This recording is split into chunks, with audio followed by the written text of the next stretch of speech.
I'm not a guy who gets scared easily, but I'm also not the kind who keeps his head in the sand, if you know what I mean. When something doesn't feel right, it doesn't feel right, period. I acknowledge that some of the bad things that happen in life can be blamed on people or the world around us, but I also believe there are things that fall outside those two categories, at least until proven otherwise. Like what happened at the body farm. I've wanted to be a writer ever since I was a kid, so forgive me if I get too flowery sometimes. It's the habits of a writer. As I'm sure you know, though, writing doesn't pay the bills, and despite my dream of earning a living by writing, I've always needed a day job to get me by. Through the father of a friend, I ended up getting trained and certified as an unarmed security guard straight out of high school, which I did all the way through college.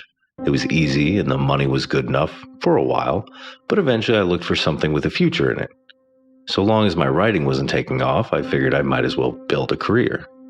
After a long search, I got a job at one of the major banks. Which one, I'd rather not say. 6 years I spent working my ass off, climbing my way up the ranks.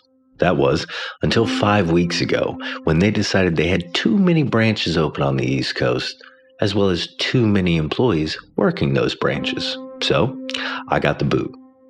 No severance, no fanfare, no apology. I was out on the street, and as I soon found out, no one was hiring. When things started to get desperate, I paid a visit to this employment agency up the block from my house. I've never liked the guy who runs it, but as I said, times are desperate. So I walked in and signed up. They didn't seem too hopeful when I asked about other bank jobs, but when they saw the security guard experience on my resume, they perked up. As it turned out, they had an overnight temp guard position they were having trouble filling. Needless to say, I was hesitant to take what I believed was a step backward. Not to downtalk or discredit guard work in any way, it just doesn't fit the direction I'm trying to go in at the moment. You'd think being an overnight guard would afford me plenty of time to write, but the truth is I've always had a hard time writing while completely alone. For some reason it makes me uneasy, and I end up getting nothing done. The point is, I didn't want to take the gig, but a man's gotta eat. My choice was helped by the rate they were paying, which was at the higher end of what guards usually make. Against my better judgment, I accepted. They made a few phone calls, wrote down an address, and sent me on my way. "It's on the water," is the only detail they gave. My old uniform was a bit snug, but it still fit. I actually found that fact a little disappointing. Around 5 o'clock, I arrived at the address they'd written on the card, which it turned out was a boat launch to get over to an island, on which was the actual gig. I'll call it Twain Island, since I'm pretty sure I'm not supposed to be talking about it in the first place, even though its actual name is one I've never heard of despite growing up close by. After a confusing exchange with the older guy who ran the dock, he told me something which very nearly made me turn around and get back in my car. "I need to see your phone," he said. I was confused, but I took it out of my pocket and showed him. Then he said, "If that's a camera, I need to take it." I made a joke, something like, "What's on that island, the Queen of England?" But he wasn't amused. I argued with him for a minute, but in the end, I handed it over. Like I said, a man's gotta eat. A few minutes later, an older man came and got me and took me onto the boat. Since it was only the two of us, and since I had no idea what I had gotten myself into, I tried to make some small talk. The guy wasn't very talkative, but as we approached the island, he made the second sketchy comment of the day, this one in the form of a question. "Have you ever been to one of these farms?" I told him I'd been to plenty of farms, to which he said, "Not like this one, you haven't." I had no idea what he was talking about, but by then we were already pulling up to the dock that stuck out from the rocky shore. We docked. Before I could ask where I was supposed to go, he was already pulling away. It seemed like he didn't want to stick around long. There was a building up the ways a bit which looked like an old rec center. Given that I had nowhere else to go, I headed for the building. Halfway across the lawn was a sign which read, "Twain Island Forensic Anthropology Facility." They were words I was familiar with separately, but together lost their meaning.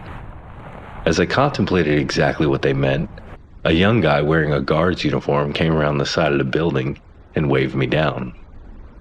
"I heard the boat," he said. He introduced himself as Eric and handed me a walkie-talkie. He explained that, other than a few computers with an internet connection, all communication on the island was done by old-school means.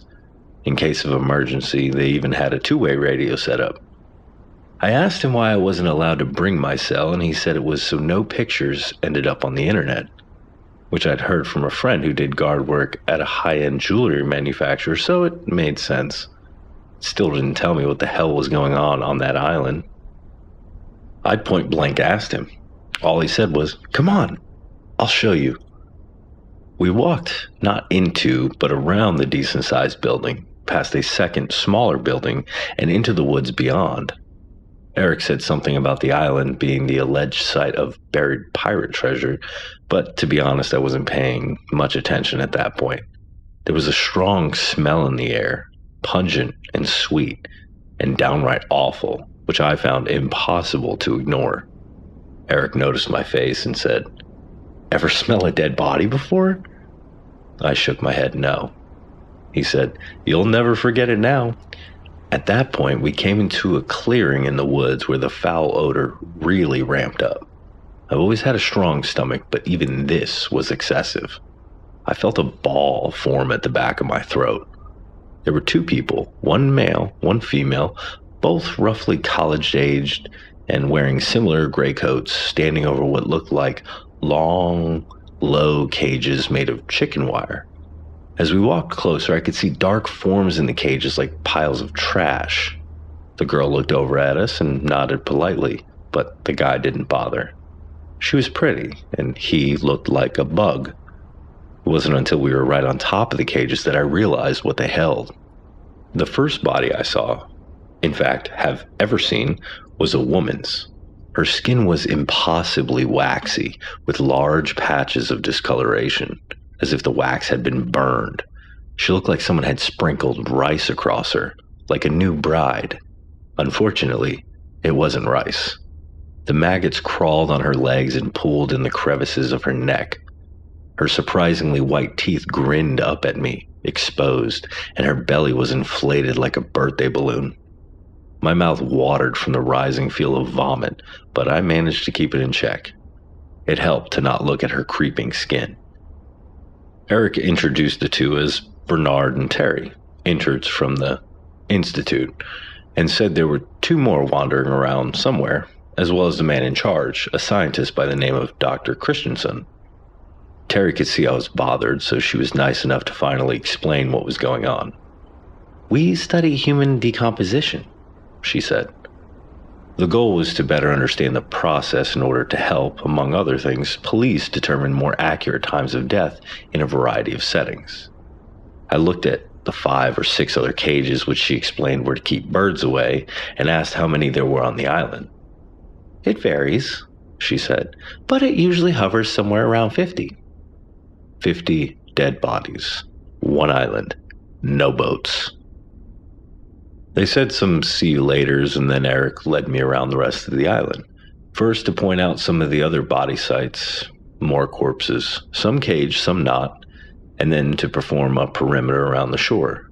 He said I'd have to do that at least 2 such rounds during my shift, which I was already thinking about skipping. It took about 45 minutes for us to circle back around to the dock, which I noticed was the only way onto or off the island, short of risking the waves crashing onto the sharp rocks and the ring of slimy garbage. By then the sun was starting to set. Then he took me inside the main research building, which, as I'd guessed, had been converted from a sports center dating back some 50 years. We took a quick look around at the operation. I saw the back of someone's head inside one of the rooms. But other than that, not too much registered. I think by that time my head was spinning too fast for any more information to get in. We left the main building and went to the second building, which served as the guard's office. Eric pointed out the bathroom, the lockers, the eating area with the stocked fridge, the flashlights, the desk with the two-way radio, which he showed me how to use. though by then he was eyeing his watch. He gave me a grin and asked if I was all set. I shrugged, which was the most sincere answer I could give. "I'll be honest," he told me. "Most guys don't last here, especially the night shifters." "Thanks." "If you take out the mental part, it's the easiest job in the world. But that mental part..." His voice trailed off, and I knew exactly what he meant. What could be easier than making sure a bunch of stiffs stayed dead? And yet with the sun going down, I was filled completely with dread. The kind where you want to run and scream in no particular direction. Before I could articulate the thought, the sound of a docking boat rose up, and with a nod and a few more last-minute instructions about filling out the logbook, he was gone. "Next boat's at 3 a.m., he shouted from across the lawn, which seemed like a pretty important detail to be leaving for the last second. Ahead of him were the two interns I'd met, Bernard and Terry, along with two others. Terry waved and I waved back, pretending to be unfazed. On the boat already, aside from the old man operating it, was a man whose face I couldn't make out from a distance, other than a beard. I assumed it was Dr. Christensen, though I had no way of knowing for sure.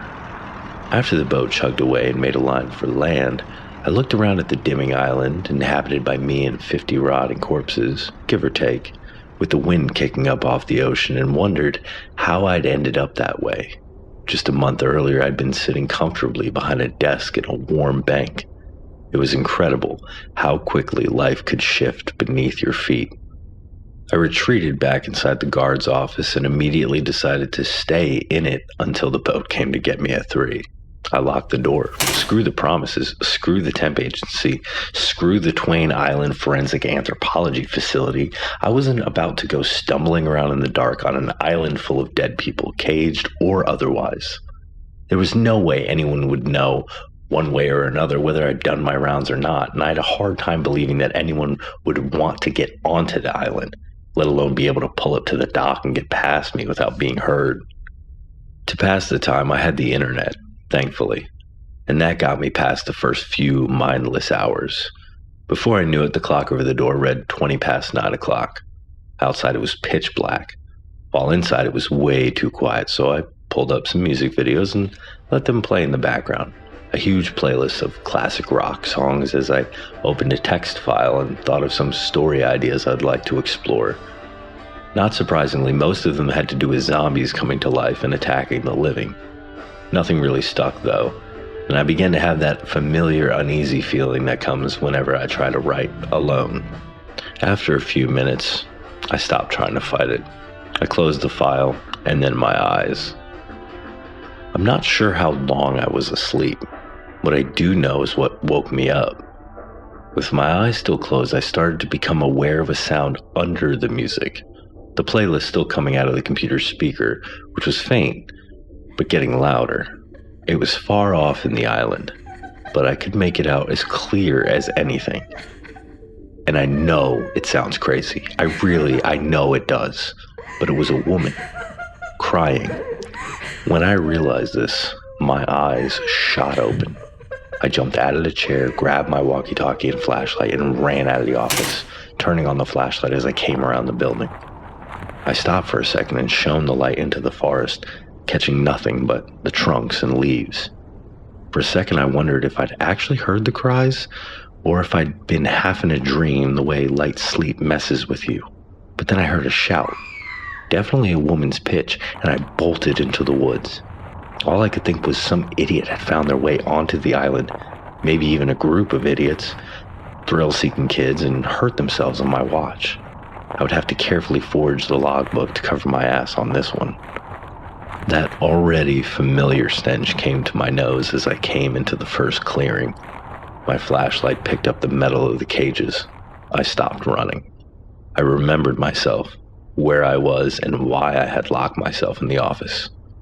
Those cages just sitting there in the dark, corpses staring up, maggots and flies. The cries had stopped, which had me thinking either I was being pranked or, much worse, I was too late to help whoever it had been. I did what I swore I wouldn't. which was the job they'd hired me to do. With a major amount of hesitation, I did my rounds. Either I'd find the woman, I figured, or I could honestly tell the doctor that I'd secured the island when they found a body in the morning. Another body, that is. A new one. As I walked the edge of the island, I formed a joke in my head about how they could leave the dead woman where they found her and just add her to the guest list. The joke always ended with me saying, "You're welcome." I'll be honest, I didn't do a full perimeter, but I did do most of one. Other than half of a hollowed out horseshoe crab, I didn't find anything, so I cut back towards the first clearing where I'd sworn the woman's cries had come from. I walked slowly in case I came across any more body sites, especially the uncaged kind, which I didn't want to stumble over in the dark despite the little yellow flags that marked them. The smell would probably warn me first, except for the really long gone ones, the pile of bones which still stunk but not nearly as much. Needless to say, I was relieved when I reached the clearing. The beam of my flashlight caught the top of the cages as I walked between them, using them as a guide back to the office without really focusing on them.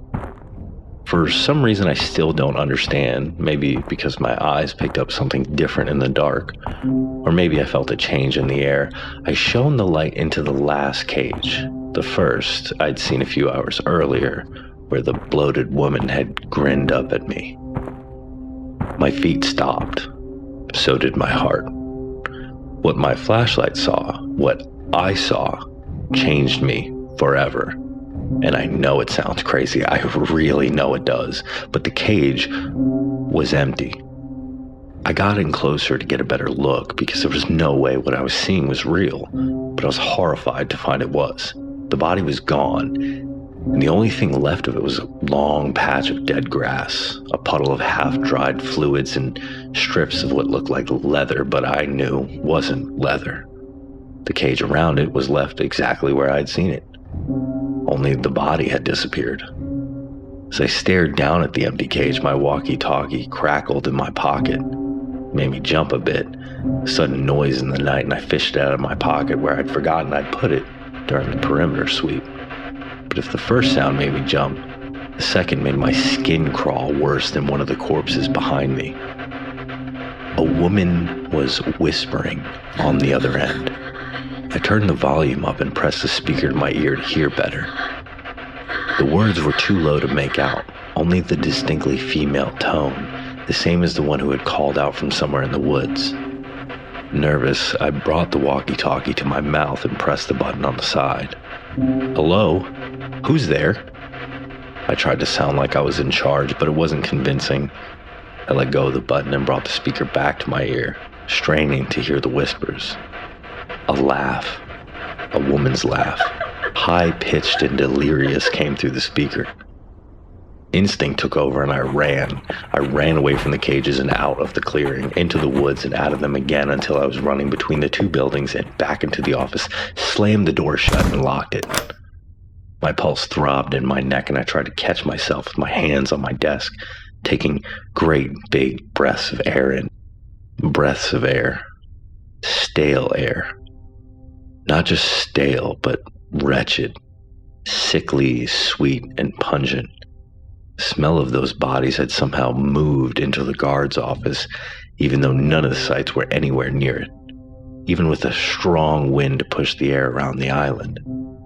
It was then, as I pushed myself off the desk, that I thought again of the missing body, the woman's body, the woman's voice on the radio, the whispers, and the laugh. It was then that I realized not just the air had gotten into the building. I looked at my hand. A smudge of something black was on my palm. There was a matching one on the table.